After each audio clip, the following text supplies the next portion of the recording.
On this land of Africa, there are people living in luxurious mansions and enjoying a sumptuous meal that costs several $1,000s. Some people can't even have a sip of clean water to drink. They don't have enough to eat every day and still have to do heavy work. According to statistics, at least millions of Africans die quietly in poverty every year due to lack of nutrition and food. But now, China has started an agricultural research project in Africa. They plan to invest $250 million within 5 years to cultivate 100,000 hectares of farmland. If all goes well, the food supply of this land will be sufficient to feed 3 million people. For many poor people in Africa, this might be a hope for survival. But for some Western enterprises, the arrival of China will affect their food interests in the African region. So the question arises, what is the purpose of China's reclamation of 100,000 hectares of farmland in Africa? Why would it harm the interests of Western enterprises? If you like our video content, please click to subscribe to my YouTube channel so that you can receive all our latest video content. Now, let's get into today's topic.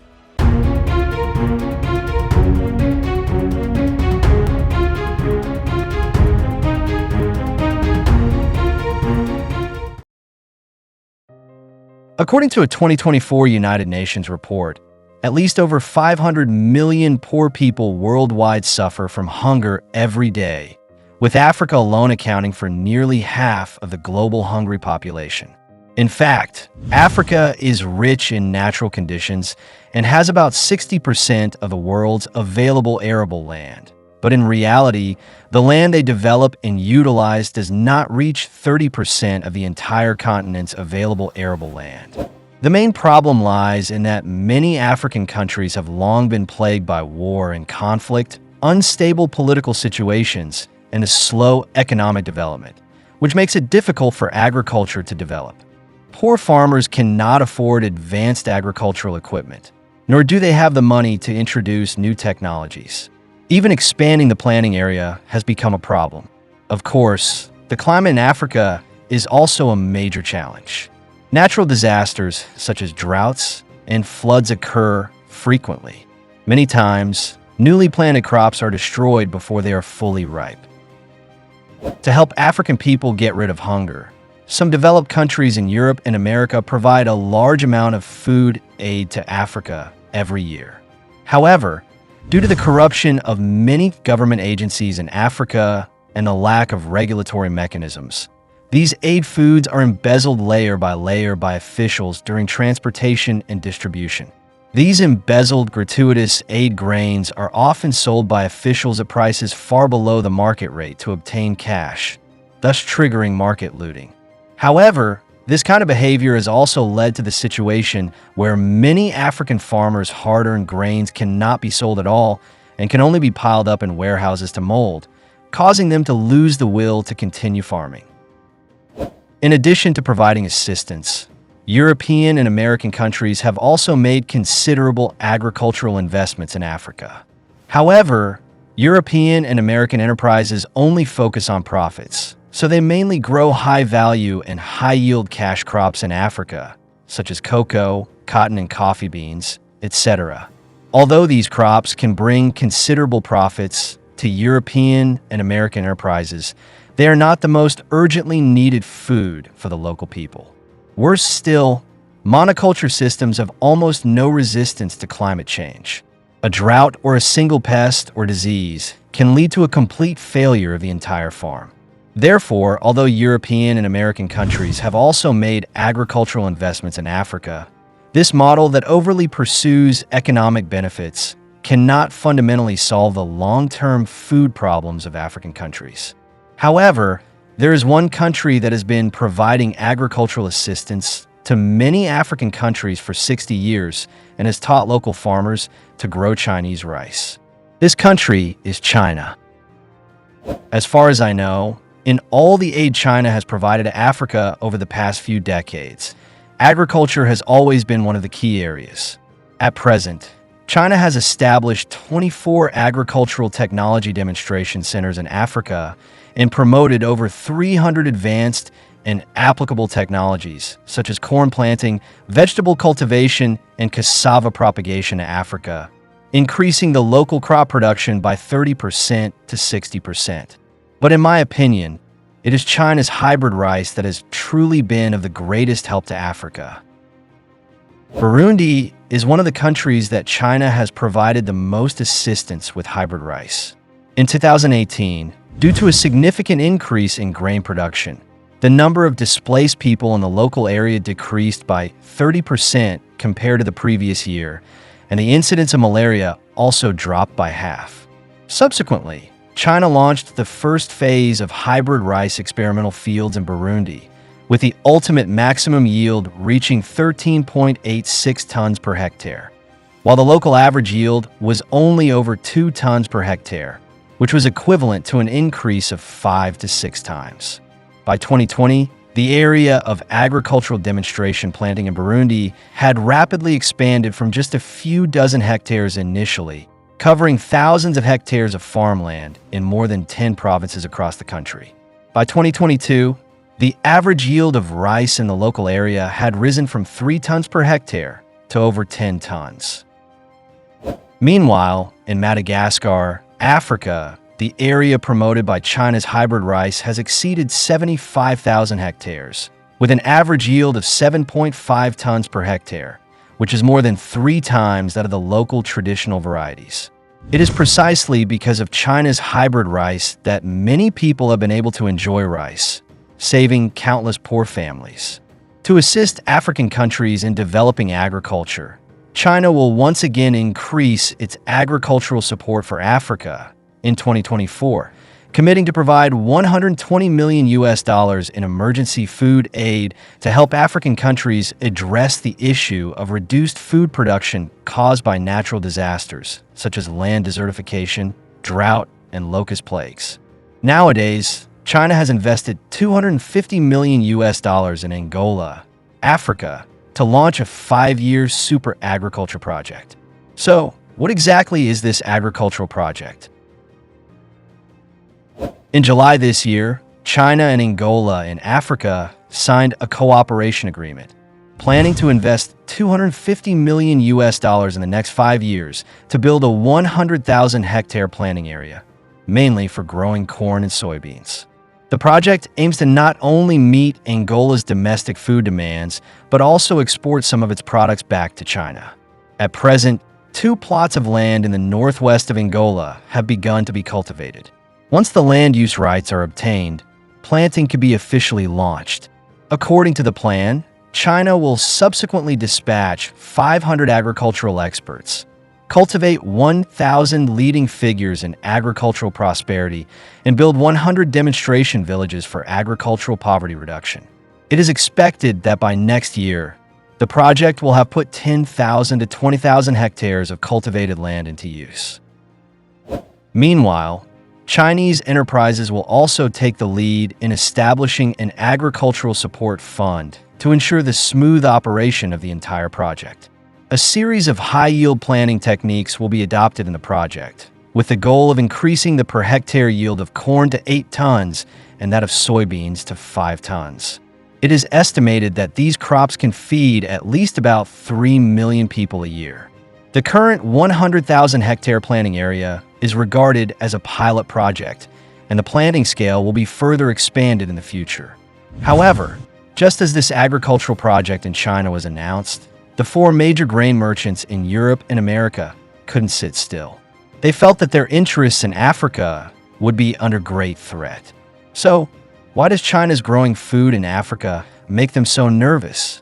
What interests are actually involved behind the scenes? In a global grain trade, there are 4 major grain merchants who control over 80% of the global grain trade share. These 4 companies are Cargill, ADM and Bunge from the United States, and Louis Dreyfus from France. Cargill is the largest private enterprise in the United States and almost covers the global food industry chain. ADM focuses on the acquisition and export of agricultural products. Bunge has a large number of soybean and corn planting bases in South America. Louis Dreyfus has a global network of warehousing and transportation. For decades, they have been deeply involved in Africa and have almost monopolized the country's grain import and export channels. The reason why they have been able to dominate the market for a long time is their control over the entire supply chain. From seeds, storage, ports to transportation and loans, they almost control every link of grain from the field to the dining table. At the same time, they also monopolize key information such as global grain inventories, price fluctuations, and climate disasters. These data are neither made public nor transparent, which is sufficient for them to make early preparations to influence the global grain price trend. What is more concealed is that they often enter the market under the name of food aid, seemingly humanitarian aid, but in fact, they use low prices to suppress local agriculture, take the opportunity to occupy market share, and eventually make a country fall into a long-term dependence on imports. It is precisely for this reason that when China began to farm and develop agriculture in Africa, the interests of these grain merchants would also be affected to a certain extent. Once Africa achieves self-sufficiency in food and even has some export capacity, it will be very difficult for them to monopolize the market and manipulate prices. But do you know? In addition to having a huge interest relationship in Africa, the four major grain merchants have long controlled the grain trade and also posed a great threat to China. As we all know, China ranks among the top in the world in terms of land area. However, with a total population exceeding 1.4 billion, their demand for food is also very high.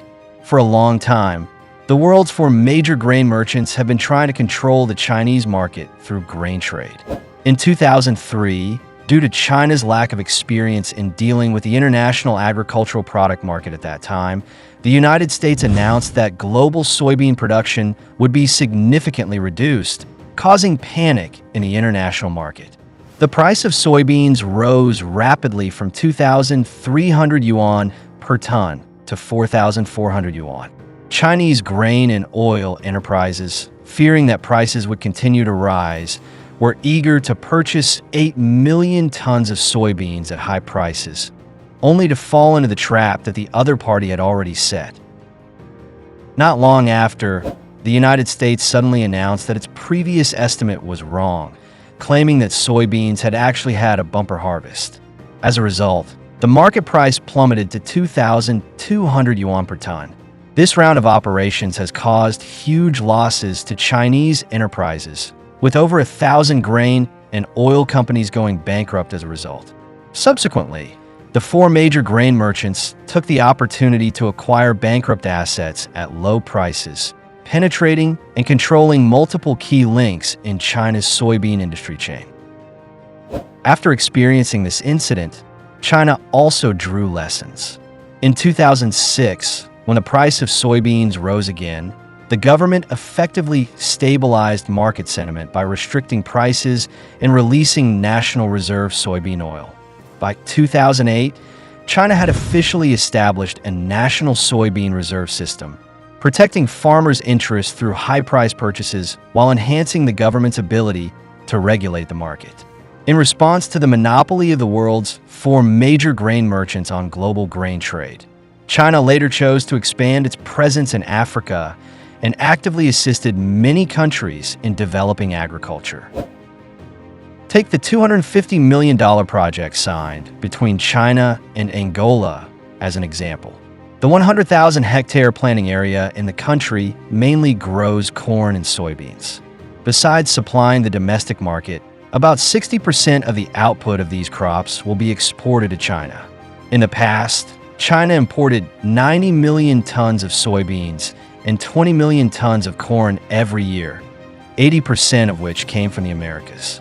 Nowadays, China has shifted part of its import demands to Africa, which is equivalent to opening up an agricultural production area that is independently controlled and led by itself overseas.